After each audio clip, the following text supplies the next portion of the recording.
My daughter is missing. Together with my husband, I came to the 1-month checkup for our baby.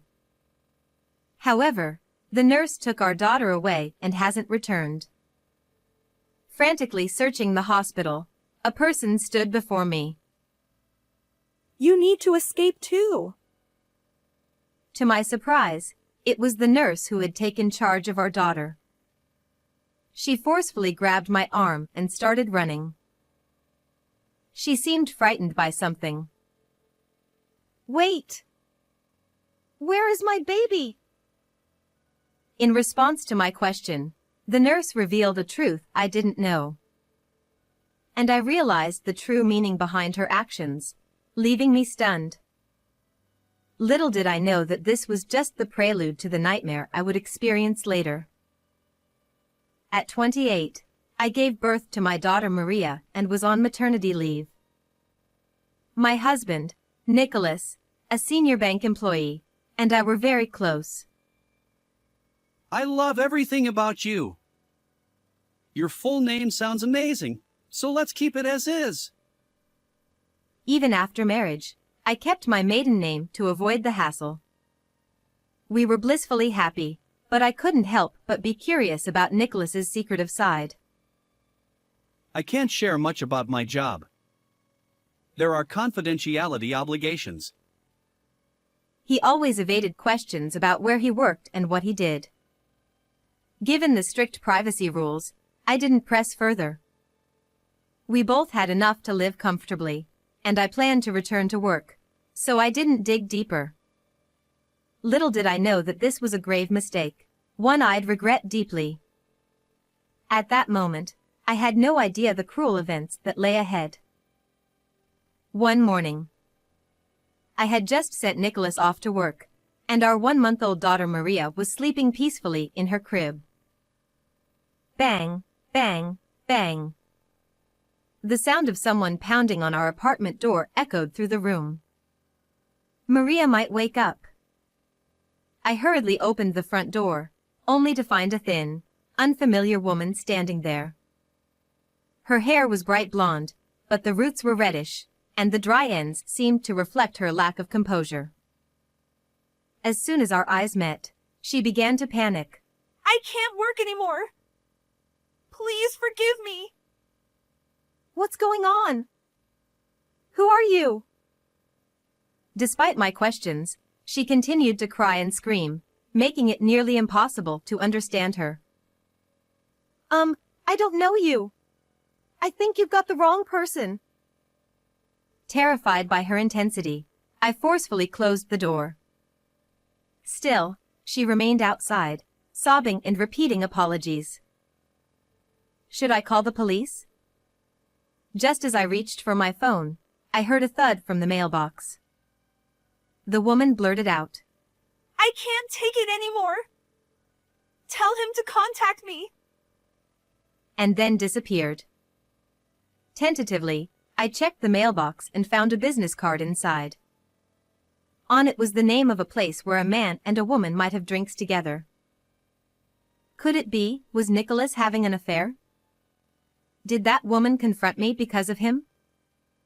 For a moment, those thoughts raced through my mind, but I quickly dismissed them. Nicholas would never do such a thing. Still, I couldn't shake the unease all day, and eventually, I had to ask him. He's always coming home late, but he wouldn't be seeing someone else, right? That night, when he returned from work, I cautiously broached the subject without mentioning the woman's visit. Nicholas seemed genuinely surprised. What's going on? Why the sudden question? I just wondered if you were getting tired of me.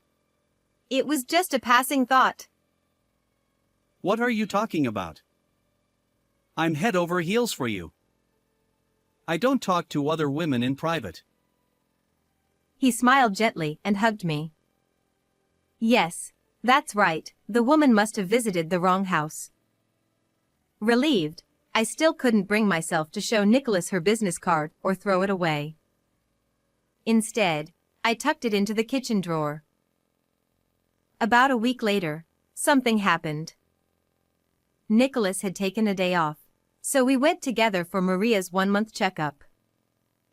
After checking in at the hospital, our assigned nurse arrived promptly. She was about my mother's age and had a name resembling that of a certain movie heroine.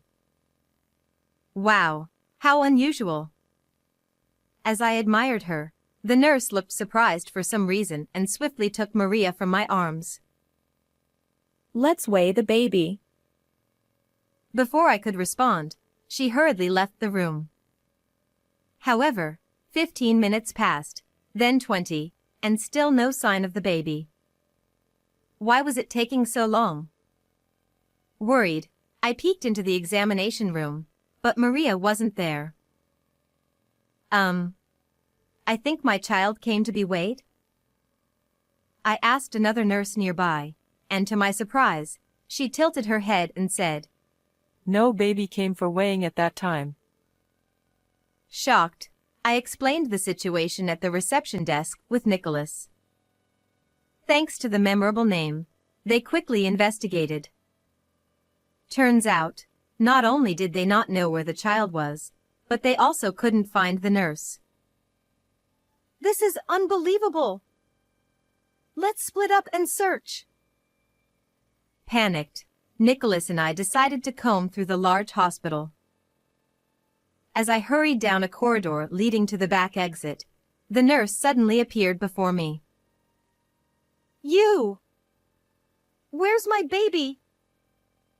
Before I could raise my voice, she urgently signaled for silence. Don't worry. I'll guide you to your baby. And you need to escape too. She grabbed my bewildered arm and led me toward the back exit. She seemed frightened, running away from something. Finally reaching the hospital's rear exit, we found Maria's stroller tucked behind an inconspicuous pillar. There, Maria slept soundly. Oh, thank goodness. Relieved, I reached for my baby, but the nurse swiftly scooped her up. Hey! What are you doing? Ignoring my raised voice, she urged, Quickly!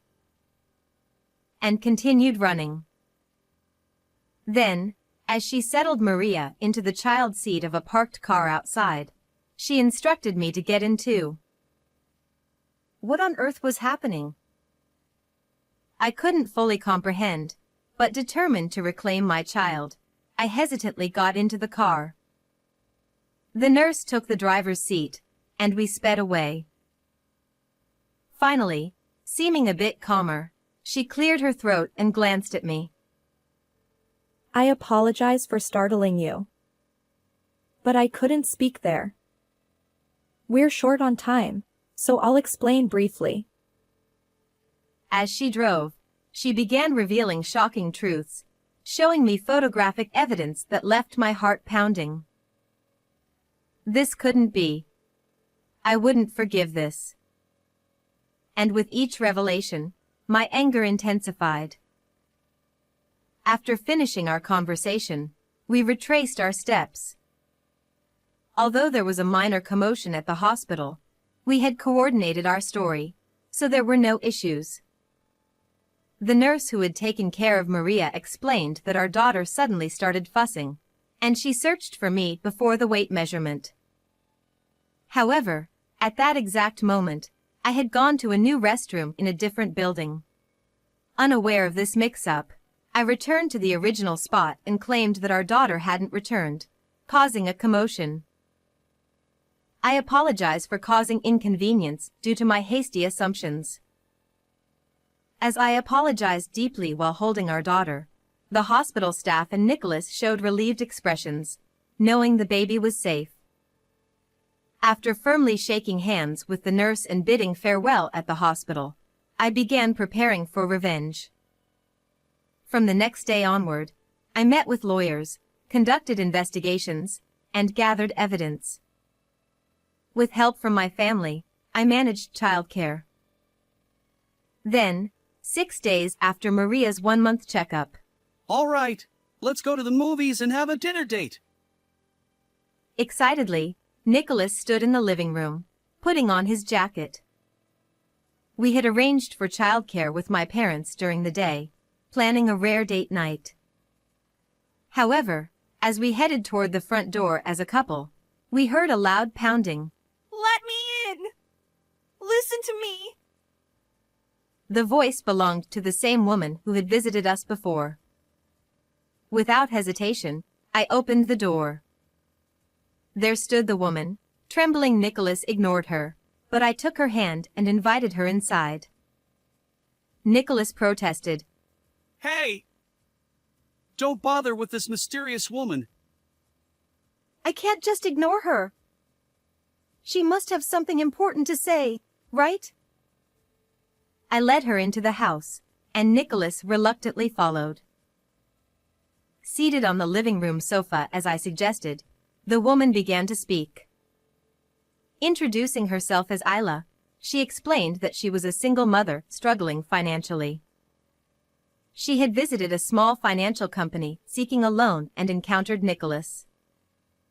According to her, Nicholas was the owner of a lending business located in a mixed-use building. What? Weren't you a high-ranking bank employee? I exclaimed, shocked. Nicholas waved his hand in front of his face, denying it. What are you talking about? I'm certainly not some petty moneylender. But Isla stared coldly at him and continued. She felt favorably toward Nicholas, who kindly listened to her debt concerns. He advised her to borrow a large sum up front to reduce repayment amounts. It's a great deal. However, in reality, she was coerced into paying exorbitant interest, making repayment impossible. This is outrageous! Nicholas insisted. It's not me. You've got the wrong person. As I narrowed my eyes suspiciously, Nicholas repeated desperately. It wasn't me. Isla, undeterred, pulled out documents from her bag, loan agreements and transfer records, showing Nicholas's name and the company's name. She tearfully explained that she had already paid off the $20,000 loan but was now being forced to pay an additional $10,000 in interest. When she couldn't comply, she was coerced into working at a nightclub from evening until dawn, as evidenced by her diary entries. The truth revealed by Isla left me trembling with anger. Using debt as an excuse to force such unreasonable labor. Try putting yourself in their shoes. I trembled with anger at the appalling story. Perhaps feeling cornered, Nicholas raised his voice even louder than mine. I'm a top-notch banker. She's lying. Loan agreement? She even went to the trouble of creating such elaborate fake documents. According to Nicholas, he met Isla at a nightclub during a business engagement. Since then, she had been stalking him. Isla spread rumors that he was wealthy and worked for a major bank, saying, "He'll definitely make something of me." I kept quiet to spare you worry.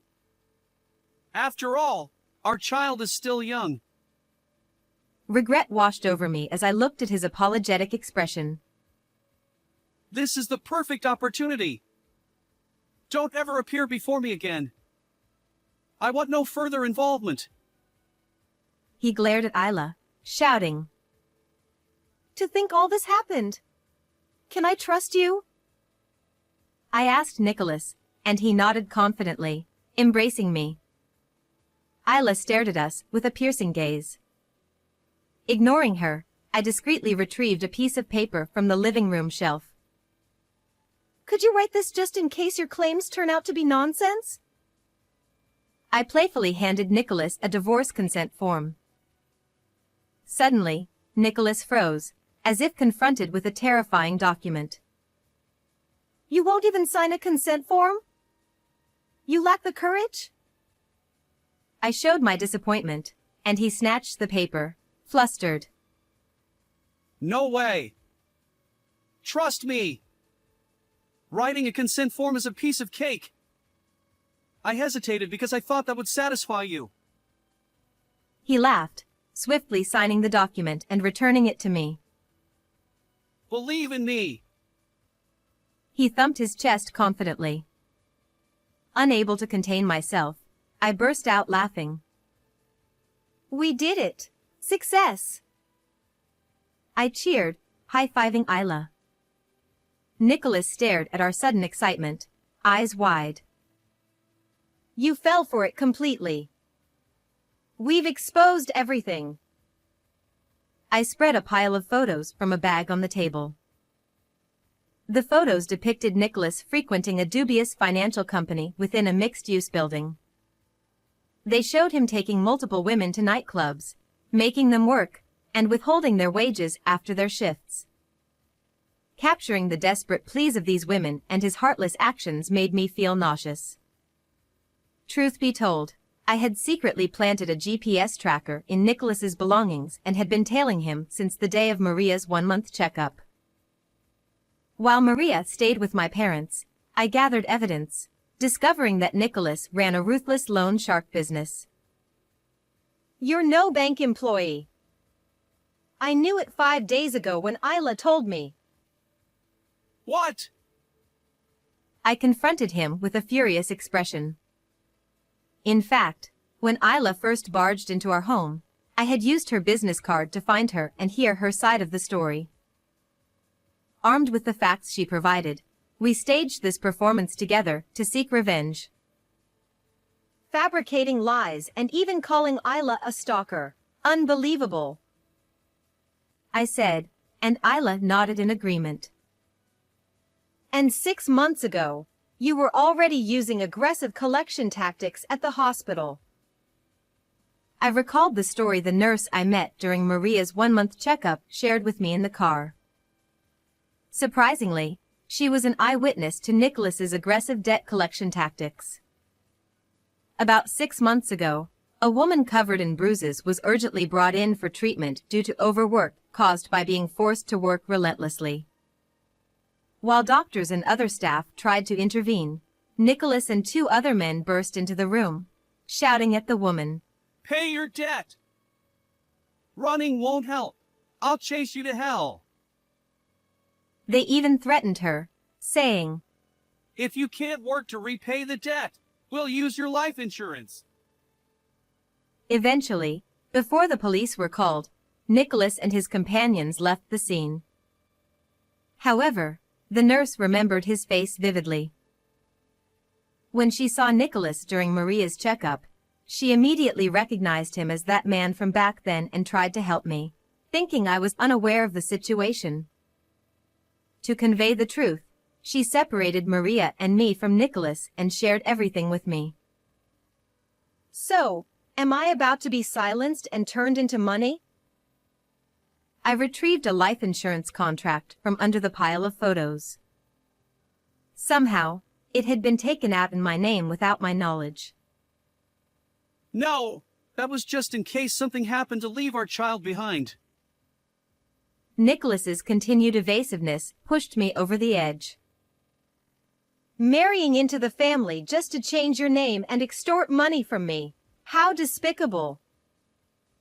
I played the recorded audio from the bug I had planted along with the GPS. It captured Nicholas talking on the phone, saying things like, I married into the family to change my name. and, If I erase my wife and child, I'll get a substantial sum. confronted with irrefutable evidence, Nicholas clenched his teeth and looked down. I'll report your illegal financial dealings with these women to the police. And of course, I'll provide them with this evidence.